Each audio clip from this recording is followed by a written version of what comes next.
Hello world and welcome.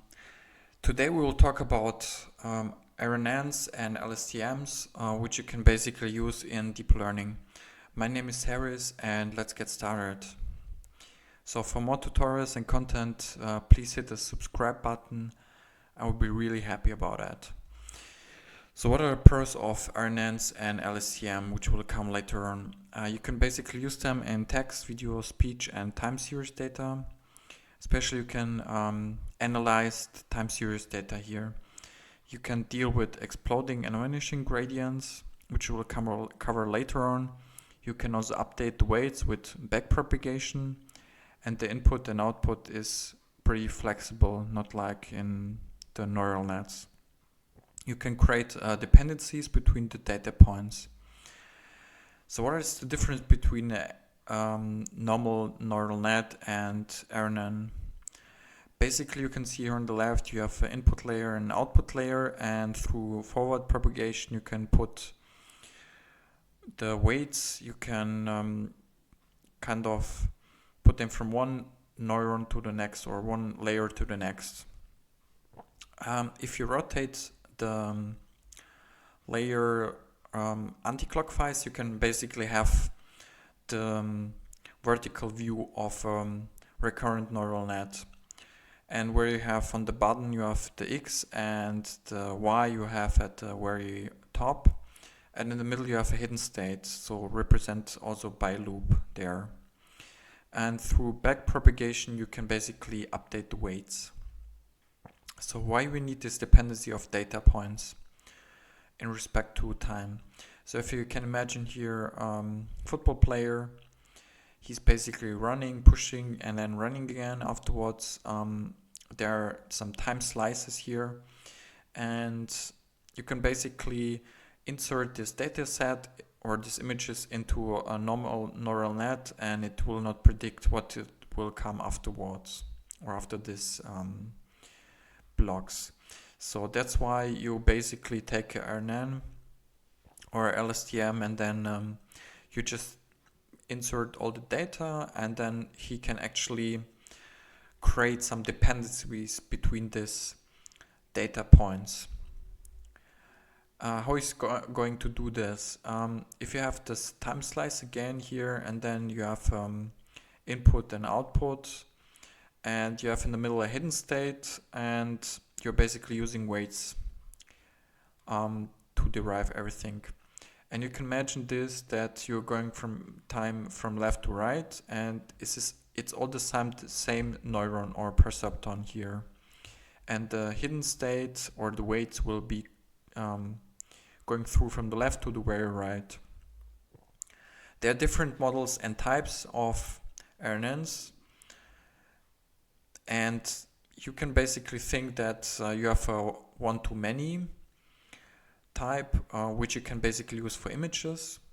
We have here many-to-one, which you can basically use for text, and many-to-many for translation, like you have input language English, and then you want to translate it into German. Then, for example, if you have 3 words, and then the output will maybe be only 2 words in German, let's say, so you have to adjust it automatically. And many-to-many, which you can use basically for videos. The backpropagation itself will update the weights. So we learned before that through forward pass you can basically insert or derive the weights and put it from left to the right, from one layer to the next. Then afterwards you have the output, the Y, and you will compare it to the actual output.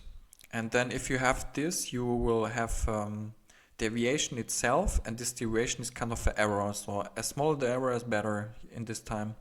And if you derive the loss, you will have probably this error and going back. So you need to update, in this case, the 2 weights by backpropagation.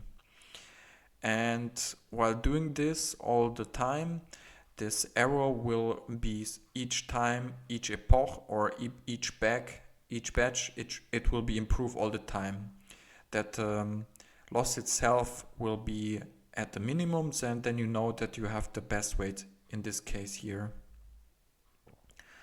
So then we have also a problem with exploding and vanishing gradients, because you can imagine if you do this backpropagation, in most cases we will have a vanishing gradient problem, because these weights are in the range of 0 to 1. So if you multiply 0.5, let's say 3 or 4 times, it will be always smaller and smaller.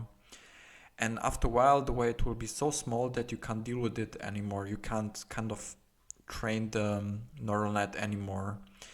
That's why you need to try to find a solution. And the solution on this is to just say, okay, here you have again this neuron, which is just represented by the time. It's the same neuron all the time, from t minus 3 to t plus 1. And you basically say in the middle, this weight in the hidden state, you can just put to 1. So if it will be smaller or bigger than 1, it will be just 1. That's how you can deal with the weights or the weight recurring. And this you can basically implement with LSTM or long short-term memory. And then we can see the difference. On the left side, we have our RNN unit, and on the right side, the LSTM unit, which there are more components and it's more complex. So you can just maybe just imagine this like a memory cell. It has a forget gate, this has an input gate and an output gate. And you can just imagine like a memory cell where you can just delete data, you can write data or load data, nothing else. In depth, it looks like this, that you have the C is represented by the cell state or the memory itself. So from left to right, we will have basically the time again. And then you have the H, the hidden state, the input, and afterwards the output. And in the middle, you basically see the segment layer, which is kind of the activation function. The attain H is nothing else than weight, for example. B is the bias. And then this is how you can deal and operate this memory cell itself internally. So yeah, thanks for watching. For more content, hit the subscribe button, leave a like or comment there. I'll be really happy about it. Thanks a lot and see you soon.